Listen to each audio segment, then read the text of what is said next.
하나님 말씀 보시겠습니다. 하나님 말씀은 에스겔서 43장입니다. 제가 준 성경은 구약 성경 1220쪽입니다. 할렐루야! 오늘 새벽에 나오신 여러분들 감사합니다. 오늘도 이 말씀을 통해서 하나님 주신 능력, 힘으로 승리하는 하루 되시기를 주님의 이름으로 축복합니다. 자, 오늘 에스겔 43장 영광은 아무 곳에나 임하지 않습니다. 라는 제목 가지고 말씀을 나누고자 합니다. 단락구분 전 3개 했는데요. 1절부터 5절은 여호와의 영광이 귀한, 6절부터 12절은 거룩의 회복, 13절부터 27절은 번제단의 식양과 봉헌 규례, 이렇게 제가 봤습니다. 자, 우리가 40장부터 48장까지는 성전 환상에 대해서 말씀드렸는데 40장부터 41장은 지성소와 성소, 거기에 대해서 말씀드렸고요. 우리 어제 읽었던 42장은 제사장 그 방들에 대한 규례, 그리고 마지막으로 담을 통해서 이제 어떤 하드웨어적인 것을 40장부터 42장까지를 쭉 보게 되었습니다.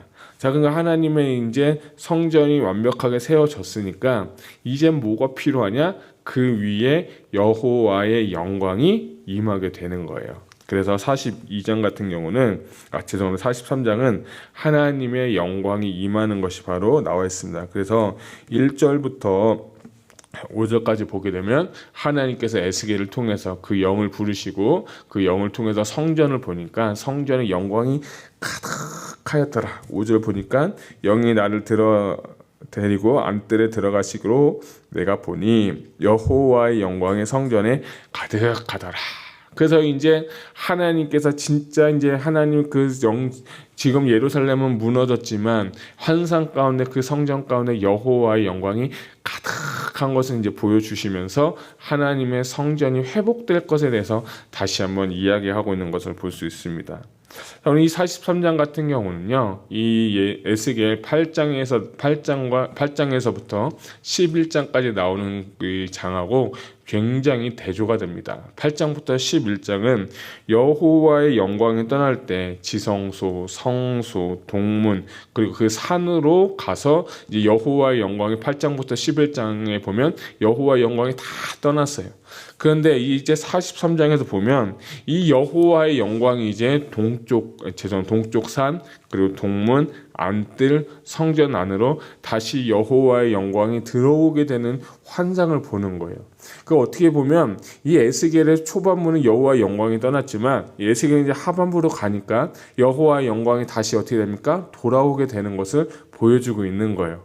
그래서 저는 이 말씀을 보면서 참 제 마음 가운데 사모한 게 된 것은 뭐냐면, 하나님의 여호와의 영광이 나의 삶과 우리 교회와 가정과 모든 삶의 영역 가운데 영광이 임해야 되는구나, 영광을 사모해야 되는구나 하는 것을 제가 발견하게 됐어요.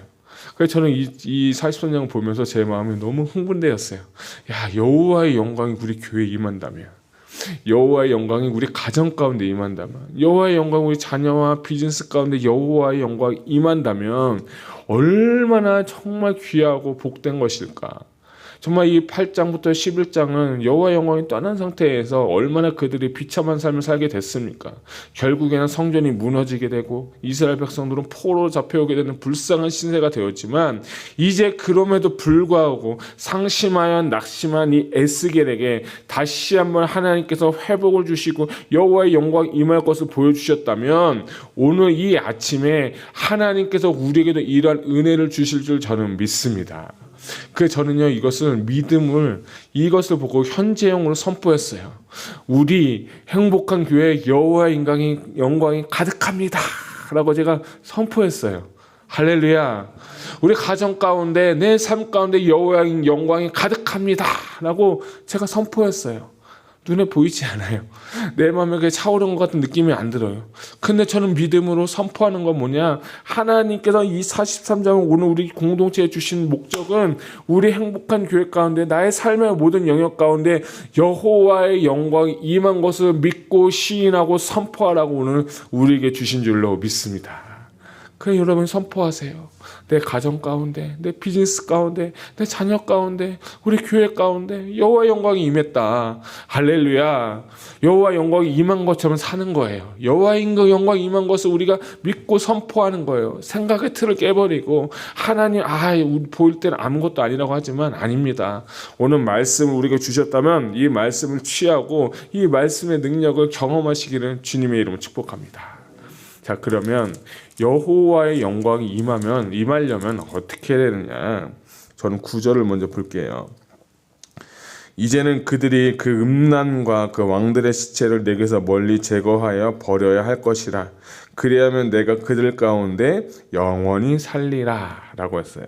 저는 어제 새벽에 어제 저녁에 이제 말씀 준비할 때는 저는 10장 11장 10절, 11절, 12절에 포커스가 됐는데 오늘 새벽에 말씀 준비하면서 한 장을 다시 한번 좀 정독하면서 이 43장을 보는데 저는 오늘 이 9절 말씀이 굉장히 저의 마음 가운데 눈에 들어오게 되었어요. 여호와의 영광이 임하려면 첫 번째는 음란을 버리고 왕들의 시체를 내게서 모아라, 제거해서 버려라 라고 하는 거예요. 그러니까 여호와의 영광이 임하려면, 하나님의 영광이 임하려면 영광이 있는 그 성전이 거룩하고 깨끗하고 정결해야만 하나님의 영이 임하게 되는 거예요. 우리 사람도 마찬가지예요. 제가 중학교 3학년 때 장로교를 다녔는데 사모님이 하시는 말씀이 있어요. 두진아, 너 성령 받고 싶어?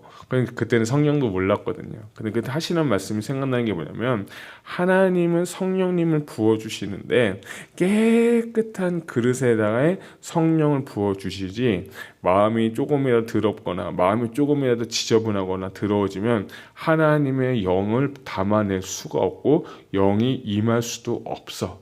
그 얘기가 그 중학교 3학년 때 하신 말씀이었어요. 저는 그때 그런 거 몰랐어요. 그거 모르죠, 당연히 어른데. 근데 저는 하나님 만났는데 중3 때. 근데 저는 그 말씀이 생각나면서 하나님께서 먼저 하라는 건 뭐냐면, 여호와의 영광이 임하려면 먼저 뭐하라? 왕들의 시체를 벗어버리고 너희가 음란했던 거 다 멀리 제거해서 뭐하라? 버리라 라고 한 거예요. 우리가 회개하는 거, 하나님께서 회개라는 건 뭐냐면 단순하게 교회에서 그냥 잘못했어요, 죄송해요, 안 그럴게요, 눈물 흘리고 감정만 이렇게 동화되는 것이 회개가 아니라, 진짜 회개는 어디서부터 증명된다? 밖에 나가서 오늘 주님 말씀하신 것처럼 우상을 뭐했어요? 제거해서 버리라고 한 거예요. 버리고 깨끗한 마음으로 나를 섬기면 내가 그곳에 영원히 거하여 살리라 라고 주님이 말씀하신 거예요. 그래서 회개라는 건, 이 아침부터 해서 죄송하지만 회개라는 건 단순한 감정의 변화가 아니에요. 회개는 나의 삶의 방향성이 완벽하게 바뀌는 것이 바로 회개의 열매고 결과에 있는 거예요. 그게 나의 생각도, 나의 가치관도, 나의 세계관도, 나의 삶을 작동하는 그 모든 것들이 완벽하게 180도 하나님을 향해서 변화되면서 살아가게 되는 것이 바로 회개의 결과를 말하게 되는 거예요. 그래서 저는 오늘 이 말씀 보면서 여러분들이 그런 은혜가 있기를 주님의 이름으로 축복합니다. 단순한 변화가 아니라 나의 생각과 사고와 습관과 그 모든 삶의 체계가 다 바뀌는 거예요. 그런데 그럴 때 한 가지의 마음의 고백이 있어요. 어떤 고백이냐면 10절과 11절을 보게 되면 비슷한, 이제 동일하게 반복되는 단어가 하나 나오는데 10절 중반부에 보면 죄악을 부끄러워하고, 11절 보면 만일 그들이 자기들이 행한 모든 일을 부끄러워하거든 이라고 해서 10절과 11절에 보면 부끄러워하다라는 단어가 나와 있어요. 이 부끄러워하다는 단어는 히브리어로 칼람이라고 하는데, 이것은 단순하게 죄에 대한 수치심을 넘어서 자신의 죄악을 직시하고 얼굴을 붉히면서 회개하는 심령의 상태가 어떤 상태냐? 부끄러워하는 상태라는 거예요. 그럴 때 하나님께서 그 마음을 보시고 우리의 양심을 통해서 죄가 뉘우쳐지고 죄가 깨달아지고 성령님께서 조명하셔서 죄가 밝히 보이게 될 때, 그때 내 마음 가운데 어떤 마음이 생기냐? 부끄러워하는 마음이 생기는 거예요. 단순하게 부끄러워가 아니라 이 죄 때문에 내가 어떤 걸 느끼냐면 수치심을 느끼는 거예요.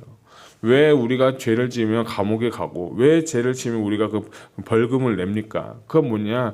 부끄러움과 수치심을 느껴서 다시는 그렇게 하지 말라고, 다시는 그렇게 하지 말라고 형량을 주고 벌금을 내게 하는 거 아닙니까?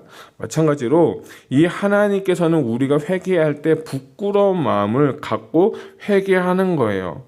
그래서 이가 회개하고 난 후에 삶의 방향이 완전하게 돌이키는 거예요. 그래서 여기서 말하는 부끄러움이라는 것은 단순한 죄의 회개가 아니라 하나님의 형상 대신 우상 숭배하는 걸 깨트려 버리고 하나님보다 더 사랑했던 그 모든 우상을 내어버리고 나의 삶의 우선순위가 완벽하게 변해서 하나님이 나의 1순위, 주님이 나의 전부심이라는 그 고백 위에 하나님께서는 그 사랑 가운데 하나님의 영을 임하여 주신다는 것입니다. 그래서 하나님의 영광은요, 아무 성전에 오는 게 아닙니다. 사람이 많다고요 하나님의 영광이 들어오는 게 아니에요. 하나님의 영광은요, 화려하고 큰 성전에 임하는 것이 아니라 회개하고 깨끗한 심령과 성전 위에 하나님의 영이 부어지게 되는 것입니다. 에스겔 8장에서는 우상이 너무 가득하니까, 죄악이 너무 가득하니까 하나님의 영이 떠났지만 에스겔 43장에서는 하나님의 영이 이제 모든 우상을 제거하고 회개하고 삶의 방향이 완벽하게 변화된 그곳 가운데 다시 하나님의 영이 동쪽을 통해서 다시 영이 임하게 된 거예요. 달라진 것은요, 하나님이 아니에요. 달라진 것은 성전의 그 모습이 달라졌다는 거예요. 하나님은 하나님이시고요. 하나님은 여전히 거룩하시고 하나님은 여전히 선하신 분이시기 때문에 우리가 해야 될 것은 뭐냐? 우리 내 마음의 성전이 지금 어떠한지를 발견하고 점검해서 더러운 거 있다면, 우상이 있다면 제거해서 버리고 부끄러움을 담아서 회개하는 그 영혼에게 하나님의 영, 여호와의 영광이 이곳에 가득하게 될 줄 저는 믿습니다. 그것이 개인으로부터 시작해서 교회로 시작해서 지역을 통해서 나라와 민족을 통해서 열방까지 일어나는 것, 이것이야말로 진정한 저는 하나님의 부흥이라고 저는 믿습니다. 특별히 저는 하나님은 우리의 예배보다도 우리의 중심을 먼저 보고 계시는 거예요. 내 안에 먼저 죄가 없는지, 혹시 어제 하루를 살아도 내가 하나님 혹시 근심하게 하지는 않았는지, 마치 요셉이 자녀들이 생일상에서 정말 무슨 일을 할 때 자녀들 한 사람 한 사람을 위해서 본인이 번제를 들어가면서 회개한 것처럼 정말 하나님 앞에서 코람되어 삶을 사는 삶, 이것이 정말 우리가 오늘 필요한 것인 줄로 믿습니다. 그 은혜가 있기를 주님의 이름으로 축복합니다. 자, 13절부터 27절까지 보게 되면 23절부터 27절은 번제단에 대해서 나오는데 13절부터 17절까지는 번제단의 크기와 높이에 대해서 나오게 되고요. 그리고 18절부터 27절은 우리가 읽은 이 9절부터 12절까지의 철저한 회개의 오더링이다. 저는 또 다른 표현으로 회개의 메커니즘이다 라고 저는 보고 싶습니다. 그래서 이 18절부터 27절까지 보게 되면 무슨 제사를 드리는데 약 8일간의 제사를 드리거든요.